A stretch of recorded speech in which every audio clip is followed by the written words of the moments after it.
Thank you. Namaste. Namaste, India. India.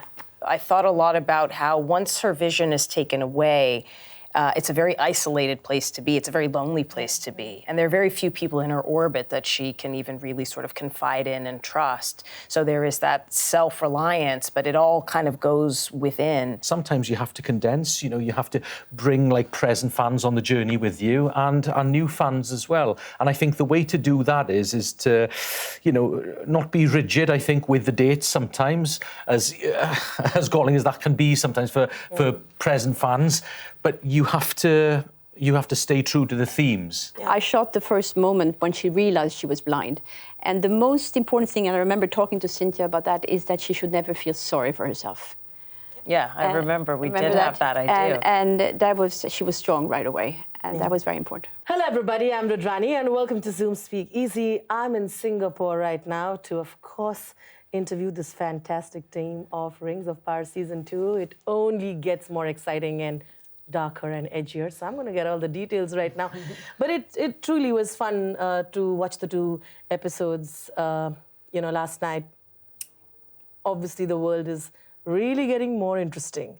My first question to you, Charlotte, is that I was just discussing this with JD as well. I think it becomes more interesting, not just for the actors, but also for you and JD when the world gets darker, because there's so much more gray elements to play with, and anything can happen.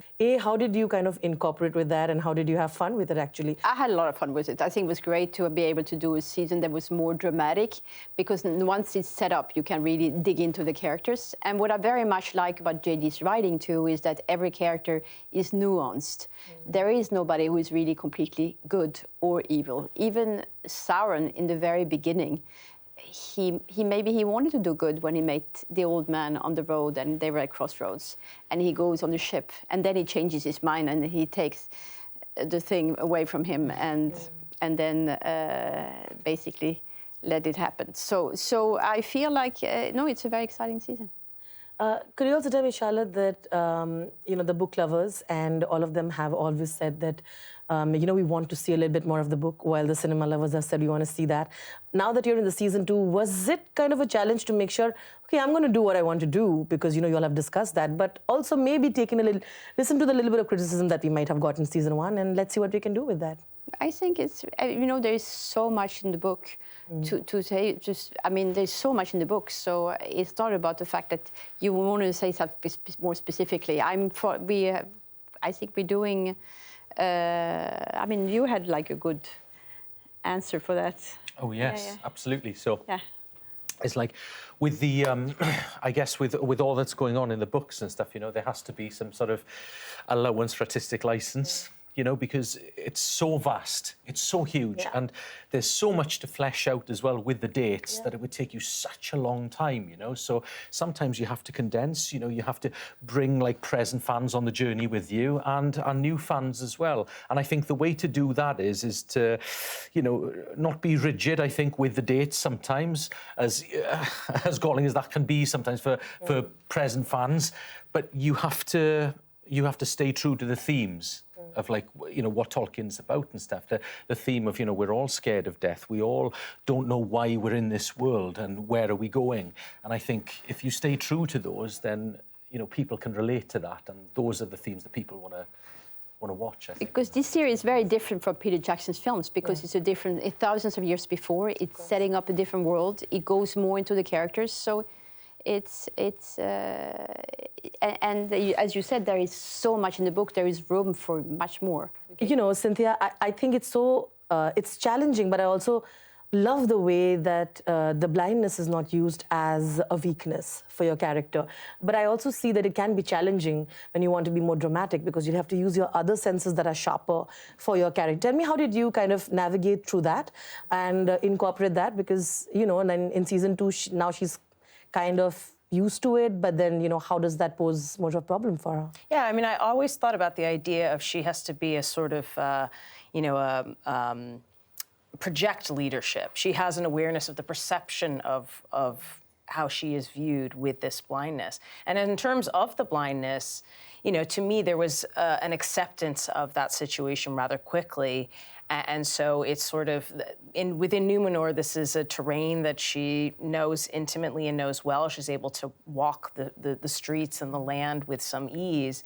But really, I thought a lot about how once her vision is taken away, it's a very isolated place to be. It's a very lonely place to be. And there are very few people in her orbit that she can even really sort of confide in and trust. So there is that self-reliance, but it all kind of goes within.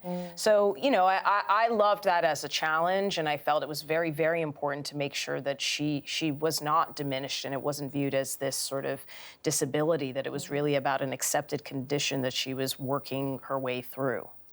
And I want to add something about that, is that she's a very strong woman. And I actually shot, we established her blindness in season 1. I shot the first moment when she realized she was blind. And the most important thing, and I remember talking to Cynthia about that, is that she should never feel sorry for herself. Yeah, I remember we did have that idea. And that was, she was strong right away. And that was very important. Of course. I'm going to do a fun segment now. But just before that, in just one line answer, if you give me any of you. Of course, you trusted Galadriel. I mean, your character had so much faith in the elves, but it's kind of a different world now. Do you think it's only going to get scarier and it's going to get weirder between the two clans, if I can say so? I mean, it's definitely going to get scarier, for sure. And I think, for Numenor specifically, you are definitely going to see, again, this sort of, this split of people who are, we'll call it almost pro-elf and anti-elf. I mean, it's not quite that simplistic, but, Numenorians are descended from elves. There's a faithful, again, worldview. And then there are people who are much more about man and innovation of man and moving forward and leaving all that old stuff behind. All right, this is going to be a fun segment. I call this Guess Who. I'm going to tell you dialogues, and you have to just pick your hand if you know who the person is saying it and which season, okay? Right, okay. You'll have to just do this. Are we ready for it? Ready. Yeah. Charlotte, are you ready? Charlotte looking very confident. You ready, okay? Okay, here we go. You don't have the look of someone to whom things happen by accident. Which character says this? Now, I know it's about Halbrand. He says with utter confidence. Is it? My goodness, you didn't pick it up. Right, it's Galadriel to Halbrand. Very, very good. Well done. Wow. Okay, of course, season 1, obviously. Super fan here. Okay. Give me another, please. Of course, I knew you were going to kill it. Okay. I'm here for it. Let's go. You're not going to get one in.